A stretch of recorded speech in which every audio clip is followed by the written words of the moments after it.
935. It is 8 o'clock. It is Thursday. It's now time for Ask the Realtor.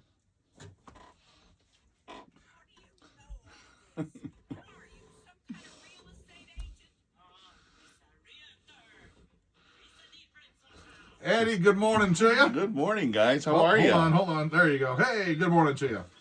Good morning. Good to see you guys. Pleasure to see you. Hey, first of all, poor Dave. Okay, so you were listening earlier. Oh yeah. What's your comment? So you've heard it. What's funny is when Jennifer and I first got together, we had actually just had this conversation last Saturday, and she said, I Google searched you so much before we first got together. Really? She goes, I knew you were part of the chamber. I know you'd been to Rotary events. I knew that you were involved with the board of realtors. Yeah. And she goes, I found you everywhere. So I found out that you were a legitimate person. Ah, okay. Now, so how did you meet then? Yeah. We actually, I have a friend. My band was playing at the Sylvania Country Club. I have a friend that was there with her husband, and they were listening to us play. Cool. They went out to a bar in Perrysburg to have one last drink with some friends. And while they're there, Jennifer was singing karaoke. Okay, she's a good singer. She's a great She's a singer. killer. She's a great singer. She's So a killer. Jennifer's singing. So my friend goes over to talk to Jennifer and tell her how great her voice is. Jennifer was going towards her to tell her how beautiful her dress was. And they both started talking. And my friend looks at her and says, so I see you don't have a ring. You're not drinking. She had talked about how she goes to the gym. You like to sing. You go to church. She goes, how come you don't have a boyfriend? She goes, I can't find the right guy. She goes, I got the guy. No kidding. Yeah. No So way. she had never met her. I had never met her. And you know what's funny is in Toledo, everybody knows each other, right? Oh, Yes. somewhere, Everybody some- knows each other somehow. Yes. We cannot figure out how we would have ever met if it wasn't for that one moment. That's crazy. Oh yeah, but she said I just Googled the heck out of you. So once you met, or no, Wow. so did she do all the search before talking to you then? Yes. Oh, okay. So Oh, she, yeah. she did Yeah, the homework she was on you. it. She was on it. She was on it. Oh, that's hilarious. I Yeah. like that. And then one thing, and it's been how many years now? We've been together almost 14 years, married Wow. 11 years. I remember I did your wedding. And, You did. And doesn't feel like it's that long ago. So. Yeah. All right. So what are those three questions? All right. So 3 questions. What model car did you take your driver's test in? So it was my parents' 1977 Monte Carlo, Oh my God, that was a boat. which was actually this No? was like the first year they made them small with the V6 engine. Okay. Which everybody else in my family, so I'm the last of 7, they were all ticked off because they took their driver's test in station wagons and 4-door sedans. Because And you I had a had few this siblings, right? oh yeah, the last Yeah. of 7. So, Nice. they took them all in these boats, and I got this really sporty Monte Carlo. That's awesome. Yeah. What song do you always crank up? Can I have a tie? Can I have 2? Yes. September by Earth, Wind, and Fire. Beautiful. Thank you. And I heard somebody else say earlier, In the Air Tonight by Phil Collins. Yes. You cannot go wrong with those 2. All right. Awesome. And finally, what's for dinner? I have no clue, but it's going to be heavy in protein. I had a good workout this morning, and I'm trying to use that keto diet, and it seems to be helping. Going all So right it's for going you? to be heavy protein. Now, you were just, if we were talking about your pictures online, you were just on vacation. Yeah, it wasn't How'd so you much. It wasn't so much a keto diet. Oh, okay, all right. Which is all right. But did you work out while you're on? Worked 'cause out you were on every a cruise, day. right? Yep, we were on a cruise. We had 2 days at sea, 3 stops, 2 days at sea. All right. The actual first 4 days were actually pretty choppy. Oh. So in the gym, when you're trying to exercise, and the bar's moving a little bit Sure. above Wow. you. So it enacted those stabilizer muscles. Wow. But no, we had a great time. We actually, the winds were so bad that we couldn't land at our dock at our first stop in Turks and Really? Caicos. Yeah, the weather was great, but we had 60-mile-an-hour winds.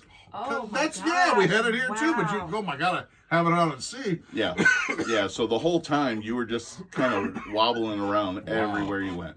But we had a great time. It did not end on a great note.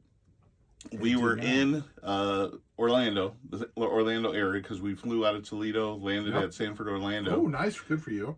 We're both in the gym, so we worked out every day on vacation. Good for you guys. I We're bet in the you gym. did, if you know what I mean. Jennifer sat on an exercise ball. It shot out from underneath her and broke her tailbone. Oh, but, No. Oh, so much pain. that's a fun flight home then. Oh my gosh, it was not comfortable. We had to push her around in a wheelchair. We landed at 4 o'clock on Monday. We were at the emergency room at 5 o'clock.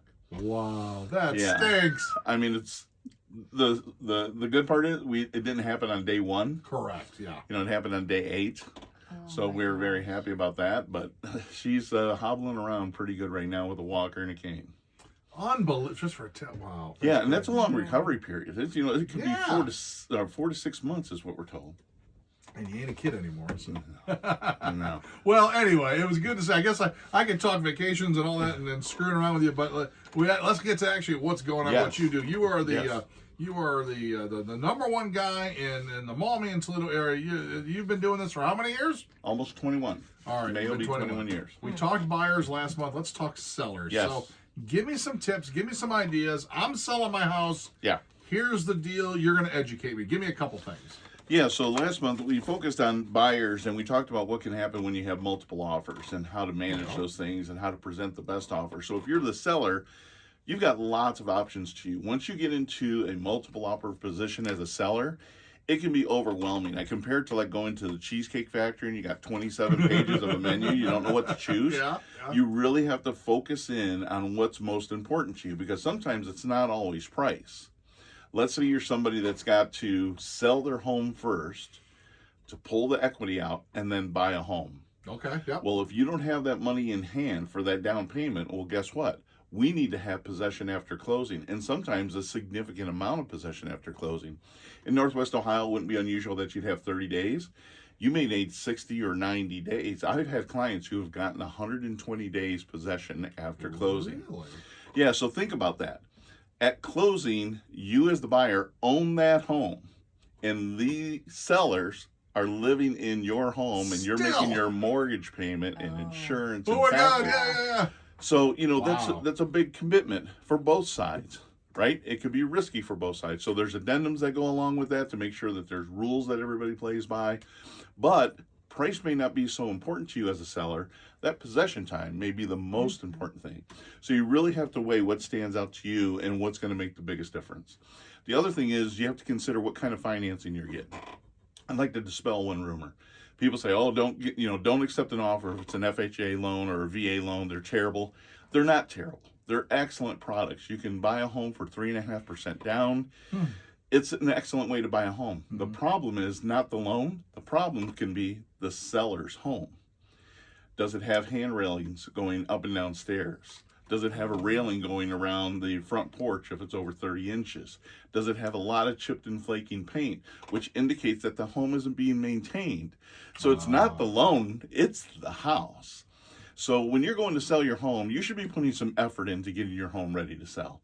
You have said that multiple times in the past couple of years. And there may be some cases where people just can't, right? There could be disabilities involved. There could be someone who's elderly and they just can't. It just is what it is, right? I'm not criticizing those who don't. But if you're capable, you really should be taking care of these things because it's not going to be the house. And here's the other thing. An FHA and VA loan, you could be knocking 30 or 40% of the buying public out of your purchase power. So if you have 100 people that are going to show up at your home to buy it, and you just knock 30% of that, those people out of the lineup to get inside your house, do you really want to do that? Do you really want to miss out on 30 extra people coming into your home? Yeah. So you need to put some effort into getting your home ready for those things. Okay. If you have a question, call or text right now for Eddie, 419-240-1935. Call now. Okay, go ahead. Sorry. And then one other thing to consider is when you're talking about price. So let's say you get a multiple offer and we've got 5 offers and you've got one that's as high as $20,000 over list price, right? That would be awesome. However, now you have to wonder if this is a financing deal, FHA, VA, or conventional, is it going to appraise? So the bank needs to cover their bet, right? They're going to give you a bunch of money to buy this home. They need to cover their bet. And in turn, you as the buyer could benefit from an appraisal that may come in lower because now it's going to bring the price down. But if you're in a competitive situation and you've got 4 other people that say, "Hey, listen, I'm willing to fill that gap on the appraisal," or I'm willing to just tell you, I'm going to waive the appraisal because I have enough cash that I can throw that at it. Let's say they're going to pull money out of their retirement. That could be a huge benefit to you as the seller to make sure you do get that top price. Okay. So there's lots of factors to continue. An escalation clause could be used. So that's where somebody kind of treats it like eBay. I'm making an offer of $150,000. I'm willing to go up to $180,000. I'm willing to do that by $2,000 over the next highest offer. Those are all things that could happen if you've got multiple offers. An escalation clause can help take that number up. And on the buyer side, it helps keep it under control so you don't have to pay that entire difference. And you, as the realtor, will be the one that juggles all that and pays attention to all that and excuse me, present your clients with all that information. Yeah, it's a handful. You create a spreadsheet because we want to try to make it as easy as possible because you don't want to be going back and forth between, 4, 5, 6, 8 different offers trying to compare everything. So we put it all into a spreadsheet so that way we can try to make it as easy as possible for the seller to make up their mind. And sometimes it's just not the highest offer. Yeah, maybe. Okay, so we only got a couple minutes left, but so let me ask you this then. As of April, as of spring, as of now, in this market area, are you finding multiple offers, or are these getting sucked up fast? Like, you remember you heard that for a while, a couple years back. I put my house up at 8 a.m. and by noon I had a buyer, all that stuff. Where are we with being a seller right now? What can you expect? Well, we're still in the seller's market. We're approaching a balanced market, but we've been kind of in this phase for about the past 3 years. Out of 25 major metropolitan areas, 22 are already in a buyer's market. We are not. So we are still seeing multiple offers. I had 5 accepted offers this weekend. One was my listing, multiple offer. 2 others were me representing the buyer. Those were multiple offers. And the 4th one I had was just a flat offer that came in. We accepted at list price. But yes, it's still happening, not to the extent that it was. Sure. So we're not getting 20 offers on a home, but we're getting 3, 5, 2. That's nice, though. I mean, that's nice. Yeah, it's an opportunity for seller to hopefully make some more money, hopefully get the terms that they want, and make everybody happy. There you go. All right. Give me a few listings. I want to go shopping. Where am I going? Yeah, so I got this amazing lake house. 555 Malala Cove. That's Lake Seneca, so that's west about an hour. So if you're looking for a lake home, people will go north up to like Lake Columbia, Devil's Lake. They'll go east and head out to Marblehead area. This is just going to go west an hour to Montpelier, Ohio. Lake Seneca. Are you ready? This is about a 6,000 square foot, 2-story home with a full walkout basement, 2 kitchens, 4 beds, an office, 5 bathrooms, floor-to-ceiling windows out the great room overlooking the lake. Oh, no. And an elevator. Oh, wow. I like the elevator part. That's only $865,000. So between the 3 of you, this would be a great opportunity for you guys to get in and have a fantastic lake house. Oh, 100%. But this sounds like a year-round home, too, not just a lake on top Absolutely. of it being a And then I house. also got a great first-time home buyer home over in West Toledo on Oak Grove. That place is really cute. It's a 2-bed. It's been fully renovated, new roof, new windows, new kitchen, updated bath, clean basement, huge 2.5-car garage. Nice. So there's lots of great opportunities out there right now for buyers. Okay. Nice. So you went from a nice first-time homeowner where you can get started and into something that you're going to definitely get. So I think, Susie, we need to talk about this. Maybe just between the 2 of us. Yeah. Okay. So they're asking $865 for the Lake Seneca house, right? Okay. So maybe you pony up $864, Yeah, right. 5, and I'll come up with I'll do that. 5. Anyway. Okay. That sounds like a fair deal to me, Paul. I'm behind you. Yeah, especially if we can stay around that price, right? But Eddie, as always, I love chatting you up. I love to figure out what's going on out there, and it's one of those things that, as far as I'm concerned, I like to buy and sell cars. Yeah, that's easy. I send the mechanic. I know everything that's going on. Boom.